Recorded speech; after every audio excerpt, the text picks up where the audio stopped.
Hello ಎಲ್ಲರಿಗೂ ನಮಸ್ಕಾರ. ನಾವು ಮದನಸನಹಳ್ಳಿ ಎಂಬ ಸ್ಥಳಕ್ಕೆ ಬಂದಿದ್ದೀವಿ. ಇದು ಬರೋದು ಕಲಬುರ್ಗಿಯ ಬಸ್ ಸ್ಟ್ಯಾಂಡಿಂದ ಅರೌಂಡ್ 3 to 4 ಕಿಲೋಮೀಟರ್ ಆಗುತ್ತೆ. ಹೀರಾಪುರನಿಂದ ಅರೌಂಡ್ 1 ಕಿಲೋಮೀಟರ್ ಆಗುತ್ತೆ. ಈ ಸ್ಥಳದಲ್ಲಿ ಒಂದು ಪುರಾತನ ಆಂಜನೇಯ ದೇವಸ್ಥಾನ ಇದೆ. ಬಬ್ಲಾದ್ ರೋಡಿಗೆ ಹೋಗುವಾಗ ನಡುವೆ ಒಂದು ರಸ್ತೆ ಬರುತ್ತೆ, ಇದೇ ನೋಡಿ ಅದು. ಇಲ್ಲಿ ಅರೌಂಡ್ ಕೆಲವೊಬ್ಬರು 100 ಇಯರ್ಸ್ ಓಲ್ಡ್ ಅಂತಾರೆ, ಕೆಲವೊಬ್ಬರು 400 ಇಯರ್ಸ್ ಓಲ್ಡ್ ಟೆಂಪಲ್ ಅಂತಾರೆ. ಸೊ ಇದೇ ನೋಡಿ ಎದುರಿಗೆ ಕಾಣುವ ಒಂದು ದೇವಸ್ಥಾನ.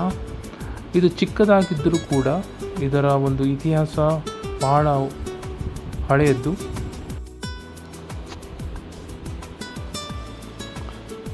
ಇಲ್ಲಿ ತುಂಬ ಚೆನ್ನಾಗಿ ಗಿಡ ಮರಗಳು ಕೂಡ ಇದೆ, ನಾವು ನೋಡ್ಬೋದು.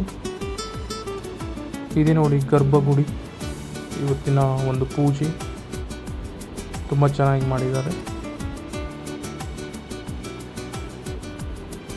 ಇಲ್ಲಿ ಸೈಡಿಗೆ ನಾಗದೇವನ ಒಂದು ವಿಗ್ರಹ ಕೂಡ ಇದೆ, ಎರಡಿದೆ. ಗರ್ಭಗುಡಿ ಎದುರುಗಡೆ ಇರೋದು ಇದು, ಅಲ್ಲಿ ಸೈಡಿಗೆ ಇರೋದು ಒಂದು ಮರದ ಕೆಳಗಡೆ.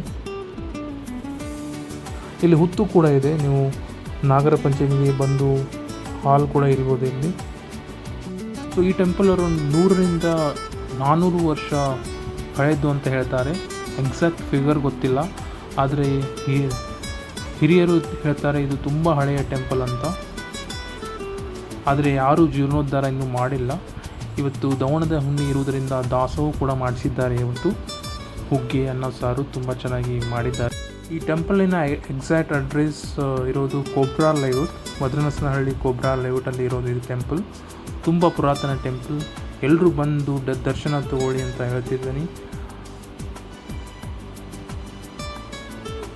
ಸೊ ನಿಮಗೆ ಈ ವಿಡಿಯೋ ಇಷ್ಟವಾದರೆ ಪ್ಲೀಸ್ ಲೈಕ್ ಮಾಡಿ, ಸಬ್ಸ್ಕ್ರೈಬ್ ಮಾಡಿ ಮತ್ತು ಶೇರ್ ಮಾಡಿ. Thank you.